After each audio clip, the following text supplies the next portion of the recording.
సాక్షి ఎడిటర్పై అక్రమ కేసులు నమోదు చేయడం పట్ల జర్నలిస్టులు ప్రజా సంఘాల నాయకులు మండిపడ్డారు. పత్రికా స్వేచ్ఛను కూటమి ప్రభుత్వం హరించి వేసేందుకు కుట్రలు చేస్తోందని కర్నూలు కలెక్టరేట్ ఎదుట జర్నలిస్టులు ధర్నాకు దిగారు. జర్నలిస్టుల ఆందోళనకు ప్రజా సంఘాల నాయకులు మద్దతిచ్చారు. రాష్ట్రంలో ఎప్పుడూ లేని విధంగా జర్నలిస్టులను టార్గెట్ చేసుకుని అక్రమ కేసులు నమోదు చేస్తున్నారని తెలిపారు. తక్షణమే జర్నలిస్టులపై పెట్టిన కేసులను ఎత్తివేయాలని డిమాండ్ చేశారు. మరింత సమాచారం మా ప్రతినిధి లోకేష్ అందిస్తారు. పత్రికా స్వేచ్ఛకు సంఖ్యలు వేస్తూ కూటమి ప్రభుత్వం సాక్షి మీడియాపై అక్రమ కేసులు బనాయించడంపై ఈ యొక్క జర్నలిస్టు సంఘాలు ఆగ్రహం వ్యక్తం చేస్తున్న పరిస్థితి. కర్నూలు కలెక్టరేట్ వద్ద ఆందోళన చేస్తున్నారు. మొదటగా జర్నలిస్ట్ సంఘాల నాయకులతో మాట్లాడదాం. ఈరోజు చూసుకున్నట్లయితే ఈ యొక్క సాక్షి మీడియాపై అక్రమ కేసులు బనాయించడం ఎట్లా చూడొచ్చు అంటారు? ఇది ఒక హేమైన చర్యగా భావిస్తున్నాము. ప్రభుత్వాలు వస్తుంటాయి, పోతుంటాయి, ప్రభుత్వాలు మారుతూ ఉంటాయి.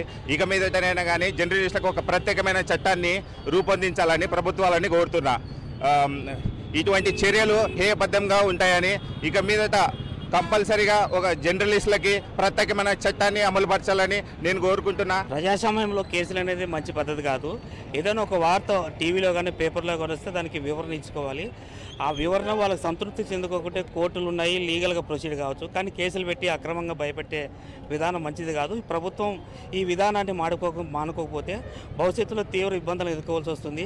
జర్నలిస్టుగా ఐక్య పోరాటాలకు మేము సిద్ధం కావాల్సి వస్తుంది. అణిచివేస్తే ఇంకా ఎక్కువ అవుతుంది. ఒక బంతి ఎంత వేగంగా కొడితే అంత పైకి లేస్తారు. ఒక పిల్లిని రూమ్లో బంధిస్తే ఇంకా రెచ్చిపోతుంది. అదేవిధంగా మీడియా ఏదైనా కథనాలు తప్పుడు విధానాలు రాస్తే చట్టపరమైన చర్యలు తీసుకోండి. కానీ అందులో పనిచేసే మీడియా మీద, సంపాదకుల మీద క్రిమినల్ కేసులు పెట్టి భయభ్రాంతులకు గురి చేస్తే అది ప్రజాస్వామ్యం అనిపించుకోదు. మాట చెప్పేవాడు ఎవడైనా శాంతి శాంతి అని చెప్పేసి అశాంతి పనులు చేయడం అనేది మంచి పద్ధతి కాదు. జర్నలిస్టుల మీద పెడుతున్న అక్రమ కేసులను ఎట్లా చూడొచ్చు అంటారు? జర్నలిస్టుల మీద పెట్టడం అనేది ఫోర్త్ ఎస్టేజ్ని అవమానించినట్లు. ఎందుకంటే అనేక చట్టాలు ఉన్నాయి.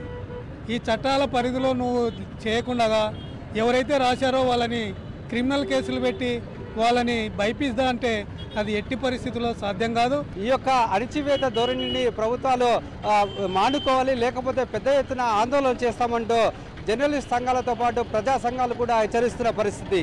కెమెరామెన్ శేఖర్తో లోకేష్, సాక్షి, కర్నూలు.